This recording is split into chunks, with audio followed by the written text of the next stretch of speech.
Chief Justice Roberts, thank you very much for taking some time today to talk about legal writing. Happy to be here. I wanted to ask you, first of all, why should lawyers be fastidious with their use of language? Well, it's the language is the central tool of our trade. When we're looking at a statute, trying to figure out what it means, we're relying on the language. When we're construing the Constitution, we're looking at words. Those are the building blocks of the law.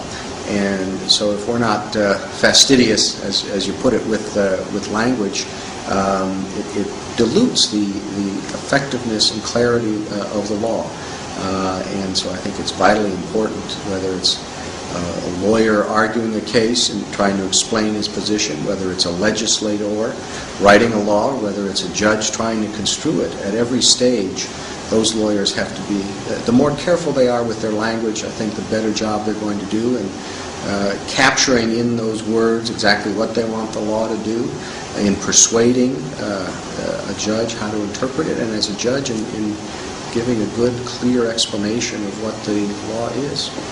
Do you think the profession could do better on that score? Yes, I think we all can do better.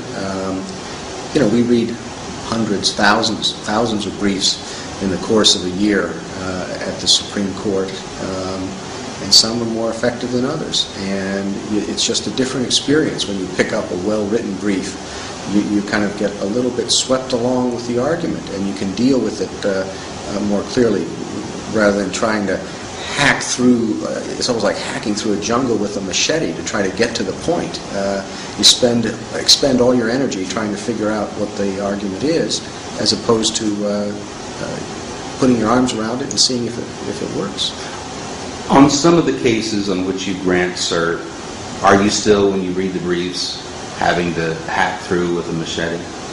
Well, sure. The quality of briefs varies greatly. We get some excellent briefs. We get a lot of very, very good briefs, and there are some where the first thing you can tell in many of them is that the lawyer really hasn't spent a lot of time on it, to be honest with you. You can tell that if they'd gone through a couple more drafts, it would be more effective. It would read better. And for whatever reason, they haven't devoted that energy to it. Well, that tells you a lot right there about that lawyer's devotion to his client's cause. And that's very frustrating because you're obviously dealing with very important issues. We depend heavily on the lawyers. Our chances of getting a case right improve to the extent the lawyers do a better job. And when you see something like bad writing, the first thing you think is, well, if he didn't have enough time to spend writing it well, how much time did he spend researching it? How much time did he spend thinking out the ramifications of his position? You don't have a lot of confidence in the substance if the writing is bad. Do you find it interesting that here in Washington we have all these different mechanisms for mooting cases, and some people will have 5 moot courts before getting in to argue before you, and yet they probably don't subject their briefs to the same kind of editorial scrutiny? Well, some do and some don't, but it's a very good point. The oral argument is the tip of the iceberg, the most visible part of the process, but the briefs are more important. I don't think anybody would dispute that. And they should have as much time and energy devoted to them as the oral argument preparation. I've been listening to some of your oral arguments recently, and they're generally breathtakingly good. What's it like being on the other side of the bench? And it's easier, first of all, at least at the oral argument stage. I enjoy the arguments very much. I mean, I always did when I was a lawyer. But, as a lawyer, you've got to be prepared to answer 1,000 questions. You might get 80, you might get 100, but you've got to be prepared to answer more than 1,000. As a justice, you just have to ask whatever you think might help you decide the case. So it's a lot more relaxed being on the asking side of the bench. But they've always, I remember saying when I was a lawyer, you hope to engage the court in some kind of a dialogue, and a dialogue among equals. So if it's going to be that, both the judge and the lawyer have to have devoted a sufficient amount of time to preparing for the argument. As a lawyer, you hope to be prepared for questions, to understand where they lead, to have thought several moves ahead so that you can answer correctly rather than just sort of on the spur of the moment. And as a judge or a justice, you should have thought out why you need to know the answer to that question. Sometimes it comes up on the spur of the moment. Another justice asks a question and another thing occurs to you. It's not like you have to have studied it in advance, but you should know where you're going. Why are you asking that? What do you hope to find out? And so you do have to prepare as a judge as well. It's a lot less nerve-wracking, though, because you can ask stupid questions. It's a lot less harmful than giving stupid answers. In society in general, why does it matter how well judges write? Well, judges, the opinions are going to be used for lawyers, for other judges, to tell them what the law is. It's an explanation of what the law is. And just like a judge doesn't want to expend all his or her energy trying to figure out what the lawyer's trying to say in a badly written brief, you don't want a trial judge to miss the point of an opinion or to not understand it because it was poorly written. You certainly don't want lawyers, if they're trying to advise clients on how to conform to the law or what the law is, you want them to be able to look at an opinion and leave it with some understanding and not just more confusion. And certainly for the future as well. I mean, we pick up the books in our chambers and you get a case from 1872 or whatever it is, and you want to read it and understand what their view of the law was and what the precedent means. And if it's poorly written, sometimes you just kind of throw your hands up and look for something else. And that's not good. You mentioned the late 19th century. That was kind of the low point of American judicial writing, don't you think? Well, you have good writers in every era, and certainly our profession has gone through periods. It's the same with contracts. You can look at an old contract and it's filled with jargon and legalese and whereas and heretofore and before, and you just wonder why they didn't just, people didn't talk that way and why they felt compelled to shift into a different language when they're writing a contract. And it's the same with opinions. There's a certain style that could be a little confusing, but there are good writers back in that era, just as there are today, and bad ones then, just as there are today as well. Who have been your most important teachers of writing? Well, it's always the case. The best teachers of writing are good writers who you read, and you kind of absorb it when you read them. Someone like a Justice Jackson, you read one of his opinions, and it makes an impression on you, not just the law, but the felicity of expression and the breadth of analogy and reference. It's just very, and at the same time, it has a very plain-spoken approach to it. You don't have to be a lawyer to read one of Justice Jackson's opinions and understand exactly what he's saying. And that's very valuable. Certainly the judges I clerked for, Henry Friendly was a brilliant writer and had a way of exposition that just revealed the thought and decision process. If you ever pick up one of his opinions, he walks you exactly through how he reached the result. He said, you begin with this, whether it's the language, and it raises this concern, and you pick up this case, and he walks you through, and it's very revealing and very clear. Justice Rehnquist, for whom I clerked, to some extent a very different writing style, but a crisper diction to his language, if that makes sense in the written word, and yet the same clarity also taught me a great deal about writing. There's kind of a beautiful symmetry in Jackson's having had Rehnquist as a clerk and Rehnquist having had Roberts as a clerk. There is this sort of lineage. Did you have the feeling that then Justice Rehnquist was passing on some things to you that he had learned from Jackson?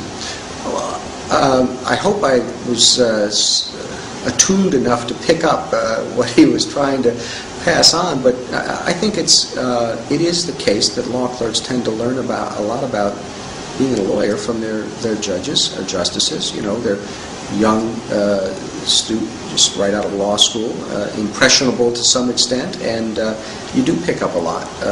I certainly picked up a lot from Rehnquist. I hope I did anyway, and I'm sure he did from Jackson as well. What would you identify as the periods in your life when you underwent sort of growth spurts as a writer? Oh gosh, it's kind of hard to say. I think you develop a lot as a writer the more you read, and so whenever I was having a lot of time to read, I think I would have improved a good bit as a writer. I read a lot, and as other people do, of course, in high school and college. And the interesting thing is, I think people lose a lot of writing ability when they get to law school, because you tend to read a lot of stuff that isn't that well written, and you tend to stop reading other stuff that is well written because you don't have time. You're focused on some badly written cases from whenever, or some badly written laws, first of all, and you're not reading anything good, so you tend to start writing not as well as you might have earlier. So maybe law students ought to make sure they have time to read good things apart from the law throughout law school. And the casebook method, brilliant as it is, could have some very bad consequences in what it does to people's writing, couldn't it? Well, there are in the law some brilliantly written, important opinions that people read. And it's an interesting thing. I mean, you can pick up Marbury versus Madison, extremely well written. You think, oh my gosh, it's 200 however many years old case. It's going to be tough. It's not. It's good English. And something 100 years later, you just can't understand what they're trying to say. I'm not a law professor, but those who write the case books ought to spend some time making sure the opinions they put in are well written too. That'll help teach good writing in addition to the substantive law. It's probably a little bit of fun to teach Socratically with things like Neuer versus Neff, very opaque and difficult. Right. But there again, you expend so much energy trying to figure out what they're trying to say that you can't deal with the legal concepts as much. And I think that's a problem. Chief Justice Rehnquist was a stickler about words, wasn't he? He didn't like the non-word irregardless. He could be a ruthless editor of memos or drafts or briefs, and it's good to know. As a lawyer, you need to know your audience, and if you know there's a word or a phrase or style of grammar that's going to annoy your reader, you want to make sure you don't put it in. What are the most annoying things to you when you read a brief? I don't have any great fetishes about particular language. It's more lack of clarity that bothers me. I mean, if you just sit there and read a sentence and just have to go back and read it again, you do lose. I think pacing is so important in whether you're a lawyer writing a brief or a judge reading it. You want to take the judge, by the hand and lead them along with some degree of drama to get them to, when you're going to be making the major points, have some degree of anticipation. And if they're slogging through each sentence because it's just not really very clear, you're going to lose that, and then it becomes a real chore as opposed to a pleasure. You mentioned Chief Justice Rehnquist is quite an editor. He was also an occasional editor of oral argument, wasn't he? He would stop people if they didn't have quite the right word or were misusing an expression. Yes. Is that your style as well, or do you not?